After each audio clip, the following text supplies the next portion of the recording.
طاقت آپ کے ہاتھ، ہاں طاقت کو ظالمانہ طور پہ استعمال کرنا جو ہے وہ غلط ہے، لیکن طاقتور ہونا جو ہے امن کے لیے ضروری ہے۔ ٹھیک ہے، اچھا سر یہ فرمائے گا اسلامی تاریخ میں دفاعی طاقت کو بڑھانے کے لیے کون سے ایسے واقعات ہیں جن کو آج ہم یاد کرتے ہیں تو ہمیں رہنمائی ملتی ہے، اور جس طرح بھی جو کچھ دیر پہلے آپ نے بات کی ہے وہ اس سے ریلیٹ کر جاتی ہے؟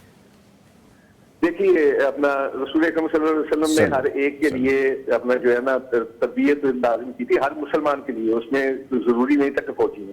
آپ نے کہا کہ گھوڑا سواری جو سکھاؤ اپنے بچوں کو، تیر اندازی سکھاؤ اپنے بچوں کو، آپ کشتیوں کے مقابلے کرواتے تھے، آپ دوڑوں کے مقابلے کرواتے تھے، آپ گھوڑ سواری کے مقابلے کرواتے تھے۔ اچھا اس کے بعد پھر یہ ہوا کہ تلوار جو ہے وہ تیزدار ہونی چاہیے، بہترین ہونی چاہیے، اس کی طرف رغبت رہی ہے اسلامی دنیا کے اندر۔ پھر یہ اسلام ہی کے اندر ہوا کہ پہلی بیڑا جو ہے جنگی لحاظ سے جو استعمال کیا گیا وہ اسلام کے اندر حضرت امیر معاویہ کی قیادت ہے، اور رسول پاک صلی اللہ علیہ وسلم نے یہ پیش گوئی فرمائی تھی، خوشخبری دی تھی اور جنت کا اعلان کیا تھا ان لوگوں کے لیے جو پہلی بیڑا استعمال کر کے اسلامی فتوحات کو بڑھائیں گے۔ اچھا اسی طرح منجنیق کو جس طرح استعمال کیا گیا وہ بھی مسلمانوں کی طرف سے کیا گیا، یعنی کئی چیزیں ہیں ایسی جو مسلمانوں نے اپنا جو ہے نا ان کا آغاز کیا۔ بعد میں یہ ہوا کہ ہمارے جو حکمران ہیں وہ اگر اپنے مقاصد کو بھول کے تو ذہنی آلودگی کے اندر پڑ گئے، تو ہمارے جو سائنسدان تھے انہوں نے جو سائنسی ایجادات کر رہے تھے وہ سائنسی ایجادات چوری ہو کے دوسروں کے ہاتھ چلی گئی، اور انہوں نے اپنے اسلحے کے اندر اپنی ایجادات کے اندر اضافہ کیا، لیکن اس کے پس منظر میں اگر آپ جائیں گے تو مسلمان سائنسدانوں کا ہی ہاتھ ہے۔ خوارزمی تھے جنہوں نے یہ بتایا تھا کہ ایک آگ کے گولے کو دور تک کس طرح پھینکا جا سکتا ہے۔ البیرونی تھے جنہوں نے بتایا تھا کہ منجنیق کے ذریعے سے کس طرح گولے جو ہے آتشی بنائے جا سکتے ہیں۔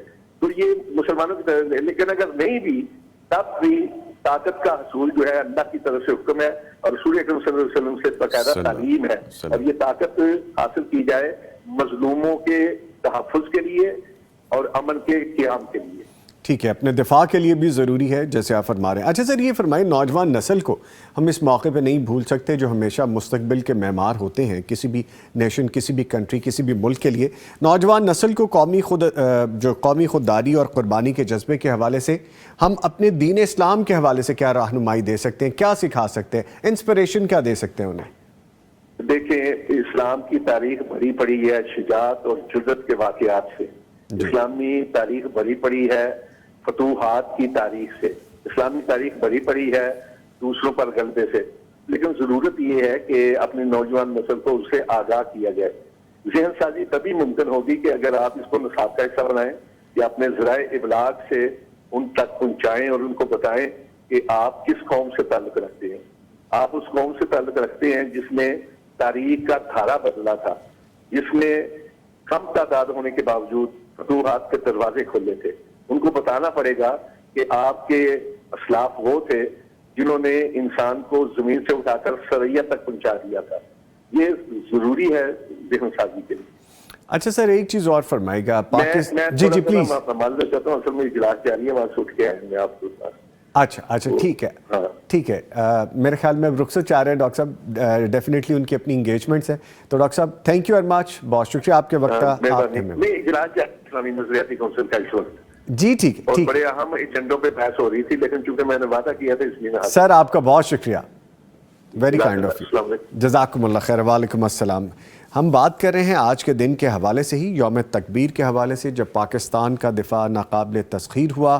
تھوڑا سا ریمائنڈر دے کے میں بریک کی طرف جاؤں گا۔ چاغی اول جس کا ذکر ابھی ڈاکٹر صاحب کر رہے تھے، اس کو ہمیشہ ذہن میں رکھنا چاہیے اور اپنی نسل نو کو اس کے بارے میں ضرور بتانا چاہیے کہ یہ ایک وہ باب ہے جو تاریخ میں رقم کیا گیا ہے کہ جس کے بعد پاکستان کا دفاع ناقابل تسخیر ہے، پاکستان کی شان و شوکت وقار عالمی سطح پہ اجاگر ہوئی ہے، اور ایک وقار ایسا بنا ہے کہ ساری دنیا پہ اپنی دھاگ بٹھا دی ہے۔ یاد کیجئے وہ وقت کہ یہ جو جوہری تجربہ ہے یہ بلوچستان کے ضلع چاغی کے راسکو پہاڑوں میں کیا گیا۔ چاغی اول پاکستان کا ایٹمی ہتھیاروں کا پہلا تجربہ تھا۔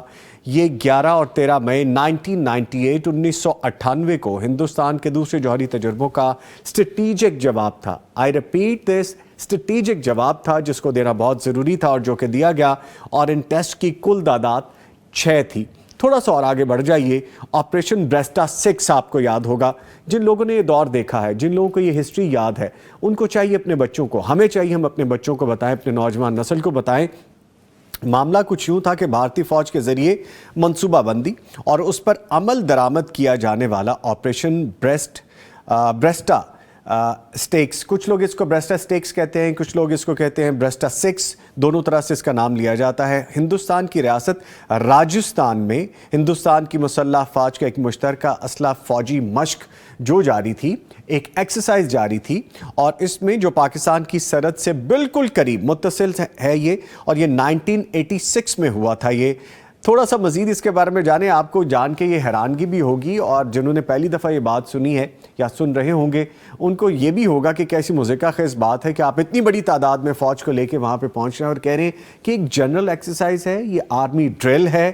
دیٹ از ناٹ پاسبل, یہ ممکن نہیں ہے. یہ کیا تھا یہ اب آپ آگے جان لیجئے کہ جب ہندوستان نے دعویٰ کیا کہ یہ کارروائی محض ہندوستانی جنگ میں نئے تصورات کی جانچ پڑتال کے لیے کی گئی ہے, یعنی نئی ایکسرسائز کی جا رہی ہے, اور تعداد دیکھیے کتنی ہے, 6 لاکھ سے زائد ہندوستانی فوجیوں کو پاکستان کی سرحد کے قریب جمع کیا گیا تھا.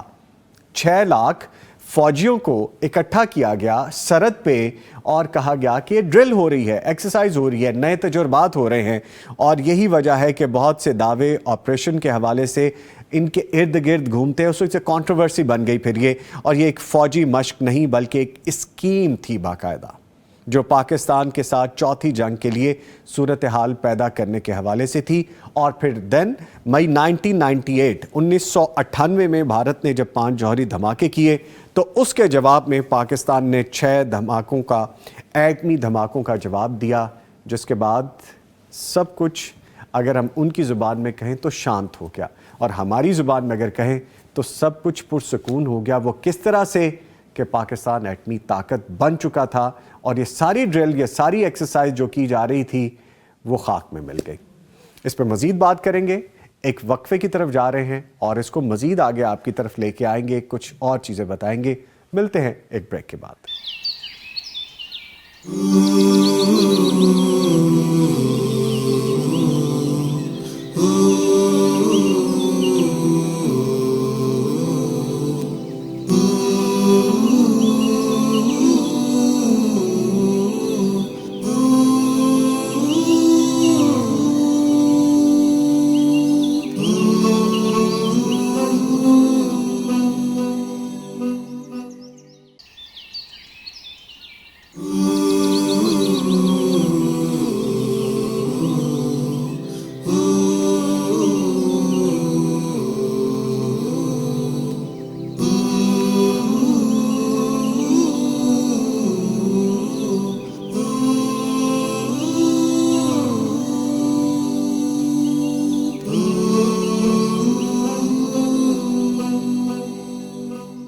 ہم بات کر رہے ہیں یوم تکبیر, جب پاکستان کا دفاع ناقابل تسخیر ہوا. اس کا پس منظر بھی ہم آپ کو تھوڑا بتائیں گے, لیکن ابھی ہمارے ساتھ ایک مہمان جو ہمیں جوائن کر چکے ہیں, تعارف کرواتا چلوں. عبداللہ احمد صاحب ہیں, نعت خواں, ان کو خوش آمدید کہیں گے. عبداللہ صاحب السلام علیکم. جی وعلیکم السلام ورحمۃ اللہ وبرکاتہ. بہت شکریہ, سفر کیا آپ نے, تشریف لائے آپ, اور ابھی ہم آپ سے گفتگو بھی کریں گے اور سنیں گے بھی کہ آپ نے کیا سنانا ہے. ٹھیک ہے جی. جزاک اللہ. اس سے پہلے کہ عبداللہ صاحب سے گفتگو کی جائے اور ان سے جانا جائے کیا سنانے والے ہیں, ایک چیز جو آپ کو میں شیئر کر دوں, کیونکہ آنے والے دن بہت اہم ہیں. جس طرح پروگرام کے آغاز میں نے آپ سے ذکر کیا تھا کہ ہماری باقاعدہ ٹرانسمیشن, جیسا کہ پیغام ٹی وی کے ویورز کو پتہ ہے کہ ہم خاص طور پر ٹرانسمیشنز کیا کرتے ہیں ان اہم دنوں کے حوالے سے جن میں ٹرانسمیشن کرنی چاہیے, چاہے وہ ربیع الاول کے حوالے سے ہو, محرم الحرام کے حوالے سے ہو, حج کے حوالے سے ہو, ابھی 10 بلیسڈ ڈیز کے حوالے سے. جیسا ابھی ہم نے کچھ دن پہلے, اگر 1-1.5 ماہ 2 ماہ پیچھے جائیں تو رمضان المبارک کی ہماری پوری ٹرانسمیشن تھی. اب جو ٹرانسمیشن آنے والی ہے جس کا آپ کو انتظار ہے وہ ہے جی 10 بلیسڈ ڈیز, دنیا کے 10 افضل ترین دنوں کے سردار دن, جن پہ ہم نے بات کرنی ہے, جن پہ ہم نے ٹرانسمیشن کرنی ہے, جن پہ ہم نے آپ کو بہت کچھ بتانا ہے. بہت سے ایسے سوالات جو آج مجھے لائیو لنک پہ بھی یہاں پہ مل رہے ہیں, اور آپ نے کالز بھی کی ہیں, اور ہمارے ان باکس میں بھی آ رہے ہیں, واٹس ایپ پہ بھی میسیجز آپ کے موصول ہو رہے ہیں. سو ہمت جمع رکھیے, اس ٹرانسمیشن میں جو آنے والے 10 دنوں میں ہوگی آپ کو سب کچھ ہم بتائیں گے اور آپ اس میں شامل ہو سکیں گے. اور یہ انشاءاللہ اگر چاند نظر آ جاتا ہے تو ڈے آفٹر ٹمارو شروع ہو جائے گی. جیسے ہی چاند نظر آتا ہے ہم اگلے دن ہماری ٹرانسمیشن ہوگی.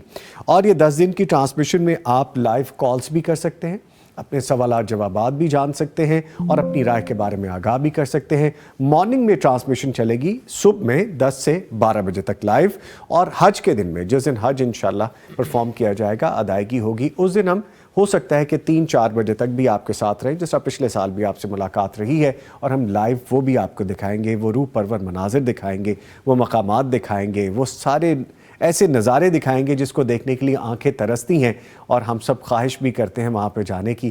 جب تک ہم جا نہیں سکتے فزیکلی, اللہ تعالی ہم سب کو بار بار جانے کی سعادت نصیب فرمائے, جب تک جا نہیں سکتے ہم اپنی ٹی وی اسکرین پہ دیکھ سکیں گے, پیغام کی اسکرین سے آپ دیکھ سکیں گے, پیغام کی اسکرین سے آپ وہ مناظر اپنے اندر اتار سکیں گے. سو اس ٹرانسمیشن کو مس مت کیجیے گا.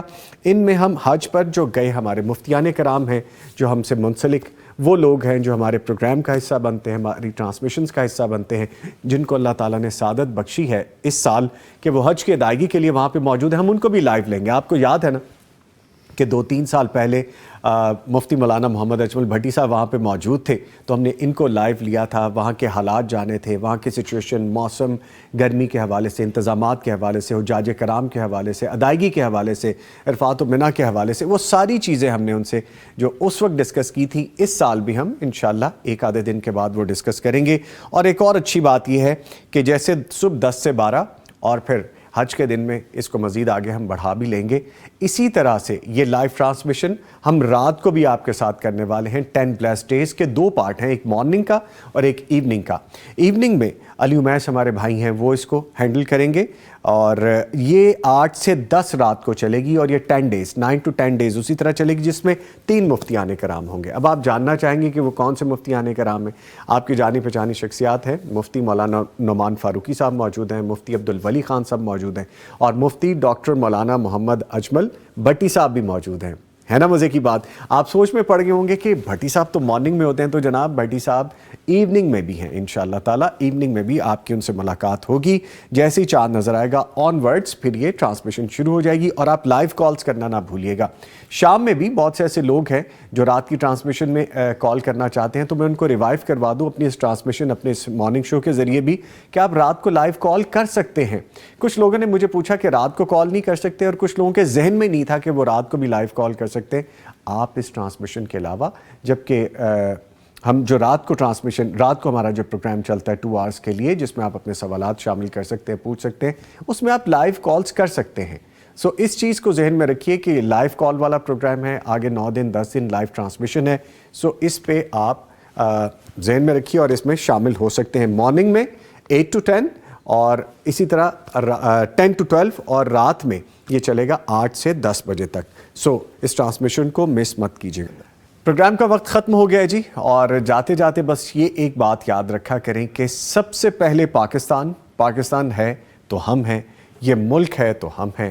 باقی سارے معاملات چلتے رہتے ہیں, اچھائیاں برائیاں پریشانیاں تکلیفیں رکاوٹیں سارے معاملات چلتے رہتے ہیں, لیکن ہمیشہ یاد رکھیے یہ پاکستان کے دم سے ہی آپ کی ہماری آزادی اور بقا ہے, اور پاکستان کے دم سے ہی آپ کی اور ہماری شناخت ہے. سو سب سے پہلے پاکستان, چاہے وہ ہماری آرمڈ فورسز ہوں, چاہے وہ ہماری عسکری اور بھی چیزیں ہوں, چاہے وہ ہمارے کوئی بھی لوگ ہوں جو ادارے ہیں, ان سب کے ساتھ ہم یکجا رہنا چاہیے. یہ ہماری سلامتی کے لیے بقا کے لیے ضروری ہے. اس کے ساتھ ہی اس دن کو یاد رکھیے, یوم تکبیر پاکستان. اللہ اکبر اللہ اکبر اللہ اکبر. اپنے ملک کے ساتھ جڑے رہیے, اپنا اور اپنے پیاروں کا خیال رکھیے, دعا میں ہمیں بھی شامل رکھیے. انشاءاللہ بہت جلد پھر دوبارہ ملاقات ہوگی, تب تک کے لیے اللہ حافظ.